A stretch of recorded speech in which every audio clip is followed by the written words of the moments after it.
Good morning. Now, product of electrolysis.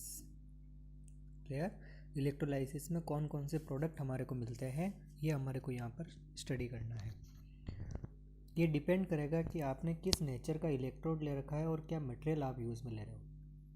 ठीक है, electrolytic material कौन सा है और इलेक्ट्रोड कौन सा है वो भी डिपेंड करेगा। अगर आपने इनर्ट इलेक्ट्रोड ले रखा है तो उस कंडीशन में वो केवल इलेक्ट्रॉनों का सोर्स ही के जैसे ही एक्ट करेगा, वो पार्टिसिपेट नहीं कर सकता। लेकिन अगर आपने रिएक्टिव इलेक्ट्रोड ले लिया तो वो पार्टिसिपेट करेगा इन द इलेक्ट्रोड रिएक्शंस। ठीक है, product depends on different oxidising and reducing species. कौन कौन सी ऑक्सीडाइजिंग और कौन कौन सी रिड्यूसिंग स्पीसीज है उसके ऊपर ये डिपेंड करता है। क्लियर? अब मैं आगे बताऊँ उससे पहले मैं आप लोगों को एक चीज़ मैं क्लियर कर देता हूँ ताकि ये चीज़ें आप लोगों को बहुत अच्छे से समझ में आ जाएगी। तो उसके लिए ध्यान से सुनना क्योंकि ये इम्पोर्टेंट टॉपिक है आप लोगों के लिए। प्रोडक्ट ऑफ इलेक्ट्रोलाइसिस, अलग अलग प्रोडक्ट होते हैं और कुछ एक्सेप्शंस भी हैं, तो वो एक्सेप्शंस भी आपको याद ध्यान में रखने हैं। क्लियर? चल, सबसे पहले बात करता हूँ मैं यहाँ पर इलेक्ट्रोलाइसिस ऑफ NaCl। क्या लिया मैंने? Product of electrolysis of NaCl। जब अपन NaCl का इलेक्ट्रोलाइसिस करवा रहे हैं तो उस कंडीशन में हमारे को दो तरह के आयंस मिलेंगे। एक तो बनेगा अपने को Na+ और एक मिलेगा अपने को Cl-। ये एक केटायन है और ये एक एनायन। क्लियर? केटायन है तो C से C मैच कर लो और किस में मिल जाएगा हमारे को?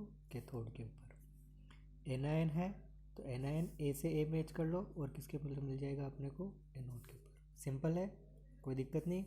चलो नेक्स्ट एग्जांपल लेते। कुछ एग्जांपल लूँगा मैं, 2-3, आप लोग उसको अच्छे से समझते हुए जाना। ठीक है, अकॉर्डिंग टू बोर्ड एग्ज़ाम आप लोगों के लिए बहुत इंपॉर्टेंट टॉपिक है प्रोडक्ट ऑफ इलेक्ट्रोलाइसिस। मोल्टन में लिया तो कोई दिक्कत ही नहीं है, आराम से मिल रहा है हमारे को। अब है एक्वस NaCl, मोस्ट इम्पोर्टेंट, और आप लोगों को ये याद रखना है। एक्वस NaCl, एक्वस NaCl का मतलब क्या हो गया? ब्राइन सॉल्यूशन भी पूछ सकते हैं, तो ये दोनों को मिलाकर क्या कहते हैं अपन? Brine solution. क्लियर? अब हमारे को यहाँ पर ये ध्यान रखना है कि यहाँ पर कैथोड पर कौन कौन सी रिएक्शन होने वाली है और एनोड के ऊपर कौन कौन सी रिएक्शन होने वाली है। जब अपन एक्वस NaCl का इलेक्ट्रोलाइसिस करवाएंगे तो एनोड के ऊपर अलग और कैथोड के ऊपर अलग अपने को रिएक्शंस मिलने वाली है। क्लियर? अब कैथोड के ऊपर जो पॉसिबिलिटीज़ है वो पॉसिबिलिटीज़ क्या है? तो यहाँ पर हम कहें कि यहाँ पर जो H+ है वो इलेक्ट्रॉन ले और वो हाइड्रोजन के अंदर कन्वर्ट हो जाए। क्लियर? हाइड्रोजन गैस के ऊपर कन्वर्ट हो जाए, ऐसा अपने को लगता है।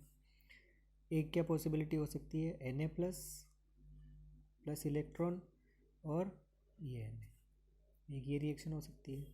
एक क्या रिएक्शन हो सकती है? H2O प्लस 2 इलेक्ट्रॉन, H2O का भी रिडक्शन हो सकता है, तो ये क्या बना सकती है हमारे को? H2 गैस और OH नेगेटिव। ये 3 पॉसिबिलिटीज़ है हमारे ऊपर कैथोड के ऊपर रिएक्शंस जो हो सकती है वो। क्लियर? ये पीछे वाले से कंफ्यूज हो रहे हो तो मैं इसको हटा देता हूँ 1 मिनट। अब ठीक है, चल। एनोड के ऊपर कौन कौन सी रिएक्शंस हो सकती है? तो आपने कहा कि यहाँ पर ऑक्सीडेशन हो सकता है क्लोरीन माइनस का, Cl2+ 2 इलेक्ट्रॉन, ये ऑक्सीडेशन रिएक्शन हो सकती है। एक अपने को हो सकती है H2O का ऑक्सीडेशन, H+ और 4 इलेक्ट्रॉन और साथ में निकल सकती है O2। क्लियर?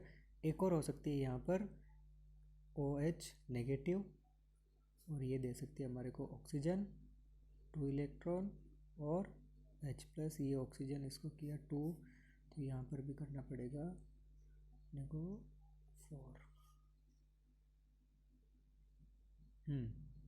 ठीक है,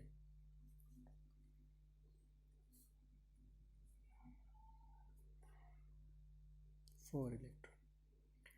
क्लियर? कैथोड के ऊपर ये 3 रिएक्शंस पॉसिबल है, एनोड के ऊपर ये 3 रिएक्शंस पॉसिबल है।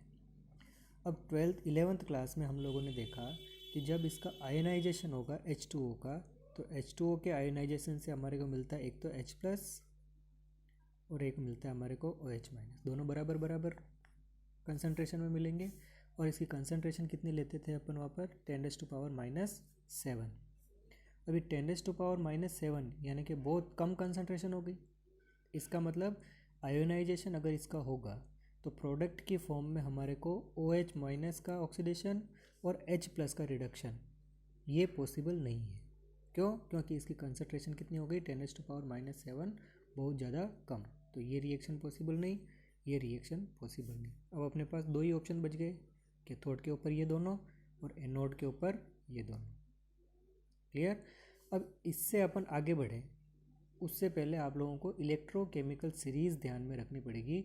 वो इलेक्ट्रोकेमिकल सीरीज़ आप लोगों के बुक में भी है और अपने नोट्स में भी है। इलेक्ट्रोकेमिकल सीरीज़ पर चलते हैं अपन। देखिए, कैथोड के ऊपर डिसाइड कर रहे हैं अपन क्या कि Na+1 मिलने वाला, Na+ का रिडक्शन होने वाला है या H2O का रिडक्शन होने वाला है। तो ये अपने को बताएगा इलेक्ट्रोकेमिकल सीरीज़। अब इलेक्ट्रोकेमिकल सीरीज़ में चलते हैं अपन। तो इलेक्ट्रोकेमिकल सीरीज़ में देखो Na+1 कहाँ दे रखा है और ये दे रखा है H2O। क्लियर? अब ये जो इलेक्ट्रोकेमिकल सीरीज़ है ये increasing strength of reducing agent, यानी कि इसकी इसका जो रिड्यूसिंग पावर है ये कम है और इसकी रिड्यूसिंग पावर ज़्यादा है। ठीक है, वैल्यूज़ की बात करें तो इसकी -0.83 और इसकी वैल्यू है -2.71। क्लियर?